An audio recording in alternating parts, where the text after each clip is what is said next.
Okay, so some of you may recognize this as the last year's Traynor YBA-1 reissue amp, and I will be upfront with you guys and say I did some consulting on the design of this amp, and as with all new amp designs, you can never please anyone.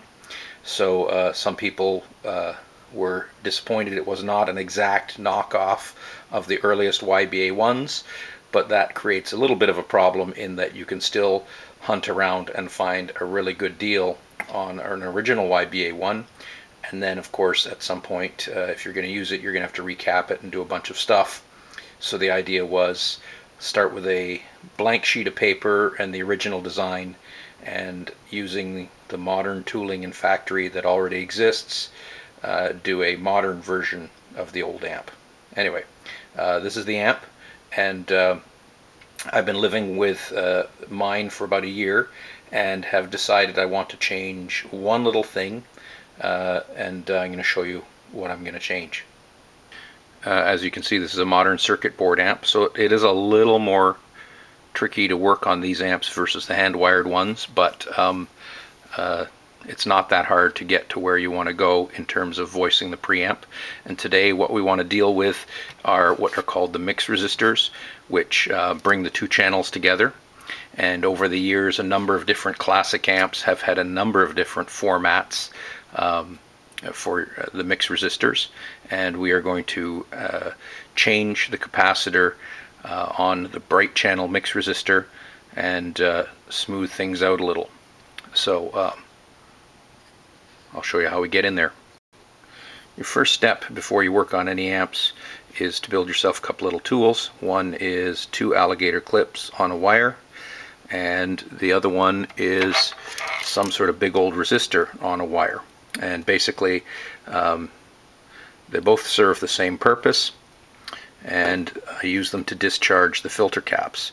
So what you do is you find a ground point on the amp. In this case, the ground is the chassis ground over here in green, and you clamp your alligator clip there so it's grounded. You take the other half of your alligator clip, and in this case I clamp my funky wire thing. And so what this is a big old power resistor, and I use this tip, which is fairly stiff, as a probe.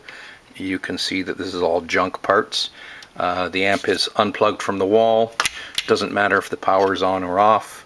And basically when you find a power supply resistor, you basically touch the connected side of it, and the filter capacitor will discharge through your big resistor and make your amp safe to work on. It's pretty much that simple. Obviously a lot of people are scared of this kind of stuff, and you learn your safety when you get a good jolt, but you know, always take your safety precautions, but it's not that difficult to work on amps. Step 2, we are going to remove 2 nuts. We're going to disconnect wire connectors here.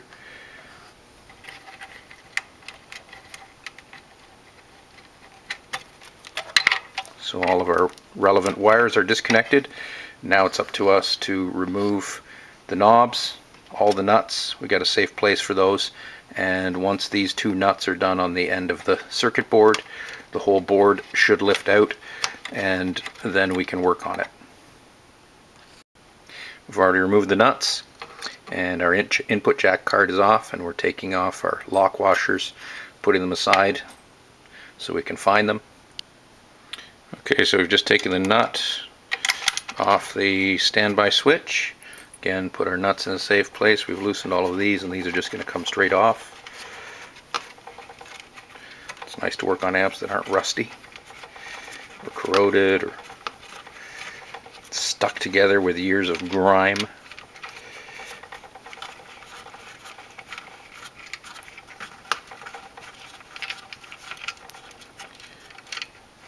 At this point, we probably want to remove our preamp tubes. Put them in our basket of stuff. This one screw, there should be another one here. So here we go, here's our preamp board. Those of you who are familiar with this type of amp will recognize some of what's going on here, but it's a little harder to see when you're dealing with a circuit card like this. Hopefully this is fairly easy to see for everyone. On these amps, the mix resistors on this amp, the value is 470, and they're here R22 and R23. Interestingly, there's also a jumper connecting R23 to the brightness cap, and that is so you can, if you want, remove that jumper and add an alternative value, such as another capacitor to change this capacitor value, or another resistor to pad down the brightness of this particular capacitor. In this case, I'm going to remove this capacitor and put in a value I prefer, which is 330 picofarads silver mica.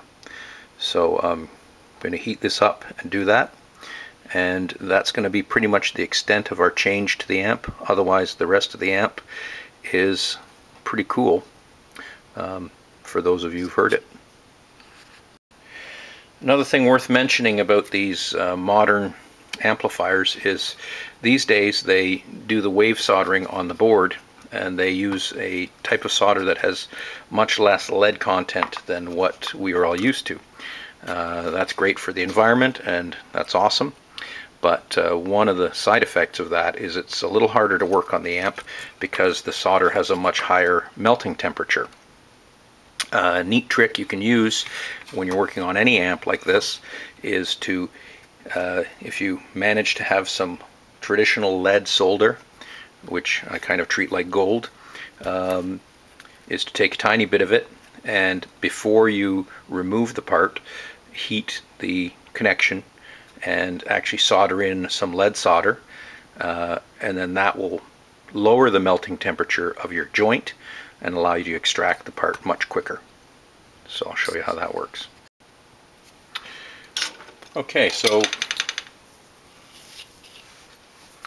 like I said, one of the tricks with working on these newer amps is to make it so your parts come out a little easier. The other little thing you always need to pay attention to is you do not want to harm the circuit card.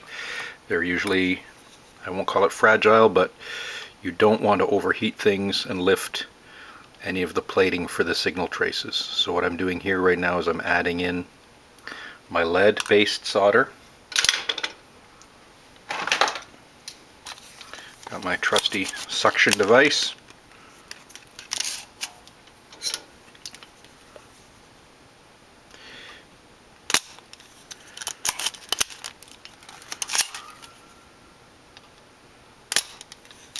Almost.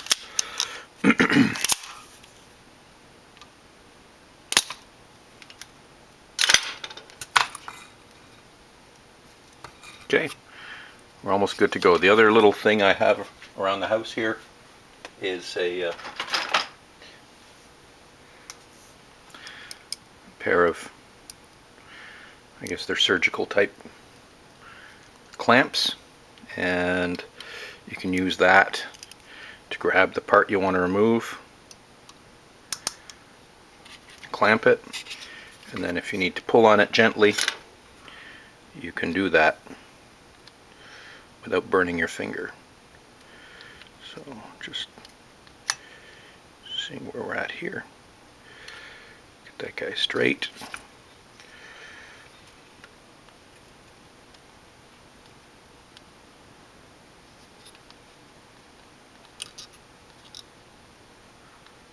So my first leg is out.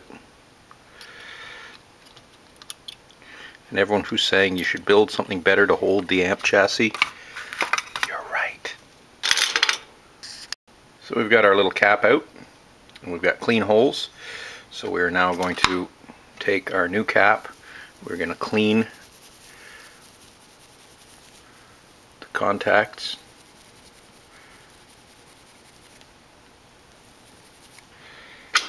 And then drop this guy right into the hole. It's pretty much that simple. A little bit of solder.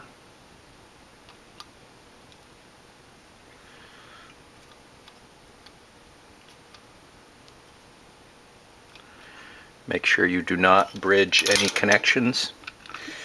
And then the last bit of the job is, once that's cooled, take your beautiful fancy wire cutters, trim off the pieces, make sure nothing's done badly or connections are broken. And you've now got your new silver mica 330 cap in place of the old capacitor.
So this is the completed amp, and just to show you, pretty much left it completely stock, other than I changed the treble cap from 680 puff to 330, although I may change it back again. And I changed the bright bypass cap from 680 to 330. So that would be C9 330, C8 330, and then I changed C30, which is the coupling cap between the dirty side of the first tube and the rest of the circuit, from 0.01 to 0.001. And that probably was the most important change.